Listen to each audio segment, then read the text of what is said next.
रायबरेली में 7 जनवरी एक ऐतिहासिक क्षण के रूप में मनाया जाता है। ऐतिहासिक क्षण उन हजारों किसानों की मौत के खौफनाक अंजाम का काला सच बयां करता है। साल 1921 में अंग्रेजी हुकूमत ने मुंशीगंज साई नदी पर बैठक कर रहे किसानों पर ताबड़तोड़ गोलियां बरसा दी थी, जिसमें हजारों किसान मारे गए थे। 7 जनवरी की कहानी को लेकर आज के दिन 7 जनवरी मुंशीगंज शहीद स्थल पर श्रद्धांजलि सभा का आयोजन किया गया, जिसमें राज्य मंत्री दिनेश प्रताप सिंह व प्रशासनिक अमला पहुंचा। यहां शहीदों को श्रद्धांजलि देकर नमन किया गया। देश के दूसरे जालियांवाला बाग कहे जाने वाले मुंशीगंज कांड की 101 साल पहले की पुरानी दास्तां है, जो अब तक चली आ रही है। इस दौरान शहीदों की याद में बने स्तंभ पर पुष्प गुच्छ चढ़ाए जाने के साथ ही भव्य कलश यात्रा का भी समापन हुआ। आइए आपको बताते हैं क्या है मुंशीगंज के शहीद स्मारक का इतिहास और क्यों इसे दूसरा जालियांवाला कांड कहा जाता है। दरअसल 7 जनवरी 1921 को यहां सई नदी के तट पर हजारों किसानों को 3 तरफ से घेरकर उन पर गोलियां बरसाई गई थी। गोलियों की बौछार के बीच अपनी जान बचाने के लिए किसान चौथी तरफ कल बह रही सई नदी में छलांग लगा रहे थे। इसीलिए इस घटना को दूसरा जालियांवाला कांड कहा जाता है। कहते हैं उस दौरान सई नदी का जल किसानों के खून से लाल हो गया था। दरअसल अंग्रेजी हुकूमत के दौरान किसानों पर तालुकदारों का अत्याचार बढ़ गया था और अनाप शनाप लगान वसूला जा रहा था। साथ ही फसल का उचित मूल्य भी नहीं मिल रहा था। उस समय किसान नेता अमोल शर्मा, बाबा जानकी दास, बाबा रामचंद्र और चंद्रपाल सिंह की अगुवाई में हजारों किसान यहां विरोध स्वरूप सभा करने पहुंचे थे। 5 जनवरी को किसान नेता अमोल शर्मा को गिरफ्तार कर लखनऊ, जिधर यह अफवाह उड़ी कि किसान नेताओं की अंग्रेजों ने हत्या कर दी है। मुंशीगंज में मौजूद किसानों की बेचैनी बढ़ी तो सूचना पाकर पंडित जवाहरलाल नेहरू भी यहां पहुंच गए। पंडित जवाहरलाल नेहरू को 7 जनवरी के दिन कलेक्ट्रेट में नजरबंद कर दिया गया और इधर अंग्रेज अफसर के हुक्म पर मुंशीगंज में सभा कर रहे सैकड़ों किसानों को गोलियों से भून दिया गया।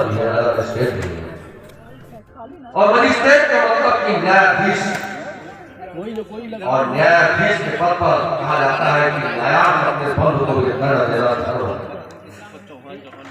ऐसी हमारी नगर मजिस्ट्रेट महोदय हमारे बीच में जब किसी का दिल वतन के दिल से मिलता है, जब किसी का दिल वतन के दिल से मिलता है, तभी हम लोग मन का फूल जिले गुलशन में खिलता है।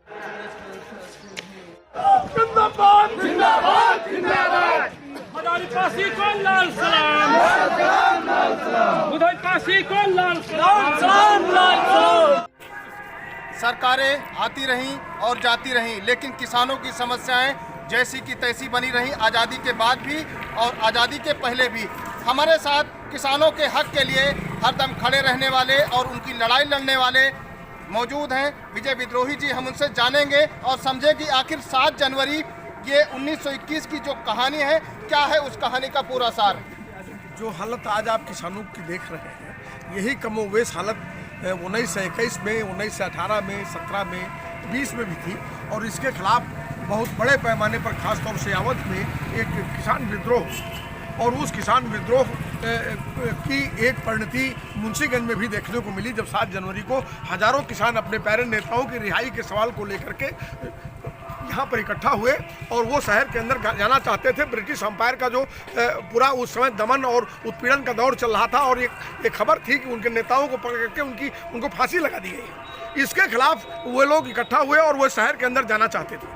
तो 7 जनवरी को मोटा तो ये घटना है कि यहाँ पर गोली चली और यहाँ के कलेक्टर ने और यहाँ के एक जमींदार ने, जो उस समय विधान परिषद का सदस्य भी था, उसने पहली गोली चलाई और तमाम लोग, हजारों लोग शहीद हो गए। ऐसा भी माना जाता है कि कलेक्टर द्वारा पंडित जवाहरलाल नेहरू को नजरबंद किया गया था। कहाँ तक सही है? देखिए, पंडित जवाहरलाल नेहरू को जब तार भेजा गया, यहाँ सवेरे से गतिविधियाँ चल रही थी और उनको जब तार भेजा गया कि आप आइए नहीं तो यहाँ बड़ी दुर्घटना हो जाएगी, तो पंडित नेहरू जो है इलाहाबाद में थे और वो उनको जो है मोतीलाल नेहरू जी ने तत्काल रायबरेली के लिए रवाना किया कि आप तत्काल रायबरेली पहुँचिए। तो नेहरू जी आ चुके थे रेलवे स्टेशन पर और वहाँ पर एक कलेक्टर की चिट्ठी दी गई कि आप शहर के अंदर प्रवेश नहीं कर सकते हैं। तो वो रोका गया पंडित नेहरू को। आज आप किसानों की रैली निकाले हैं, कितने किसान यहाँ पर मारे गए थे और क्या है पूरा ये? 10,000 किसान यहाँ मारे गए। गणेश शंकर विद्यार्थी के अखबार दैनिक प्रताप को अगर हम माने तो उन्होंने 10,000 किसानों की मौत का हवाला दिया था, जिसके खिलाफ उनके विरुद्ध मानहानि का एक मुकदमा चला और उस मानहानि के मुकदमे में उनको 1 वर्ष की सजा भी यहाँ हुई। तो ये थे विजय विद्रोही जी, जिन्होंने पूरे इतिहास को, सार को समझाया, बेहतरीन तरीके से समझाया। इनकी जो यात्रा है ये किसान आंदोलन नायक के रूप में ये मुंशीगंज शहीद स्थल तक जाएगी। न्यूज नेशन भारत से शिवा मौर्य की रिपोर्ट। सभा के आयोजन के साथ यहाँ पर कई सारे कार्यक्रम किए जाते हैं जो हर वर्ष किए जाते हैं, लेकिन अगर हम बात करें व्यवस्थाओं की तो जिला प्रशासन व्यवस्थाओं को लेकर यहाँ पर पूरी तरह से संवेदनहीन दिखाई दे रहा है। हमारे पीछे ये साई नदी का पुल है, ये वही साई नदी का पुल है जिस पर सैकड़ों किसानों को गोलियों से भूना गया था, लेकिन अव्यवस्थाएं देख लीजिए तो उसी तरह की बनी हुई है। घास भी पूरी तरह से है, कूड़ा कचरा भी यहाँ पर बाकायदा लगा हुआ है और ना तो यहाँ की साफ सफाई की गई, ना ही किसी तरह की कोई व्यवस्थाएं। हमारे सामने वो भी देख लीजिए कि किस तरह से वहाँ पर गंदगी का अंबार लगा हुआ है, ना ही साई नदी को सफा किया गया है और ना ही किसी तरह की कोई व्यवस्थाएं की गई है। तो इस बार ये वही अव्यवस्थाओं के बीच ये शहीद कार्यक्रम का आयोजन किया गया है। रायबरेली से न्यूज नेशन भारत के लिए शिवा मौर्य की रिपोर्ट। बोलो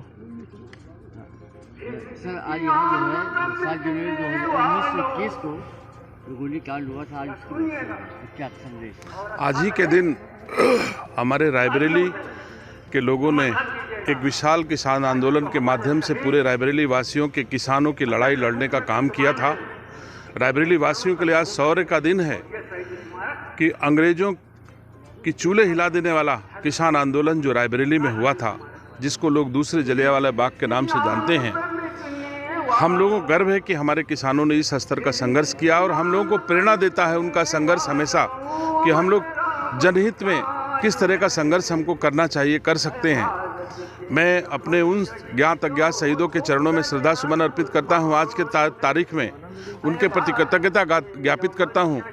हम कृतज्ञ राष्ट्र के नागरिक की हैसियत से उन सभी पंडित अमोल शर्मा सहित सभी ज्ञात अज्ञात जो आज के दिन उनका योगदान रहा है हमारे रायबरेली के लोगों के लिए, उनको नमन करता हूं। पर्यटन शहीद दिवस कितना रायबरेली के लिए और देश के लिए कितना महत्वपूर्ण है और क्या कार्यक्रम रहेगा? आज के दिन 7 जनवरी 1921 पर इसी स्थल पर किसानों की एक सभा हो रही थी, जिसमें नृशंसतापूर्वक उनकी हत्या की गई और वो शहीद कहलाए। उन्हीं की स्मृति में हम लोग प्रत्येक वर्ष यहाँ पर उनको श्रद्धा सुमन अर्पित करते हैं, उनको याद करते हैं। उसी श्रृंखला में आज भी सभी प्रशासन, स्वतंत्रता संग्राम सेनानी, उत्तराधिकारी संगठन, प्राधिकरण सभी की ओर से यहाँ पर श्रद्धा सुमन अर्पित किया जा रहा है और विभिन्न सांस्कृतिक कार्यक्रमों के माध्यम से उन शहीदों को याद किया जा रहा है।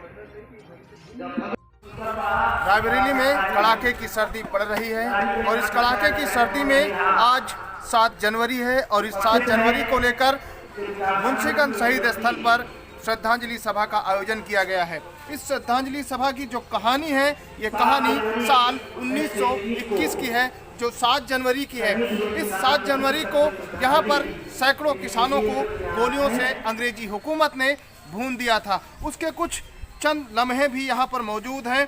पंडित जवाहरलाल नेहरू का एक लेख भी यहाँ पर एक शिलापट में मौजूद है। हम उस लेख को थोड़ा से आपसे रूबरू कराएंगे। उन्होंने लिखा था कि गाँवों में जहाँ गया मुझको कसरत से लोग मिले और इस फायरिंग का टुकड़ा रोते थे। वापसी में मैंने चंद लाशें देखी जो एक तांगे में इकट्ठा बेतरतीबी के साथ पड़ी थी। ये तांगा बगैर घोड़े के मुंशीगंज के पुल पर खड़ा था। लाशों पर कपड़ा पड़ा था, लेकिन तांगे निकली थी। मेरे ख्याल से 1 दर्जन तांगे निकल रही थी, लेकिन यहाँ पर मुमकिन है कि 10 रही हों या 14 रही हों। इसको लेकर और भी कई शिलापट यहाँ पर मौजूद हैं। जो सुभाष चंद्र बोस की भी शिलापट मौजूद है और यहाँ पर नेताजी की भी शिलापट मौजूद है। उन्होंने भी कुछ लिखा था कि दुनिया के नक्शे पर जब लोगों की नज़र पड़े तो उनकी दृष्टि भारत पर आकर रुक जाए और यह अकस्मात उनके मुख से ये निकल पड़े कि ये प्रताप स्मरणीय भूमि है।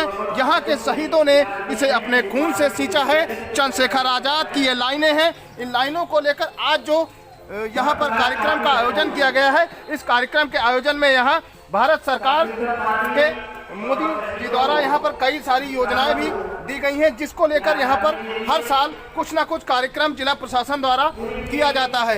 लेकिन आज भी वो किसान जैसे के तैसे हैं, सरकारें चाहे जो भी रही हो, किसान हर बार लड़ता रहा है और पहले भी लड़ता रहा है और आज भी अपने हक के और न्याय के लिए लड़ता रहा। न्यूज़ नेशन भारत से रायबरेली के शिवा मौर्य की रिपोर्ट।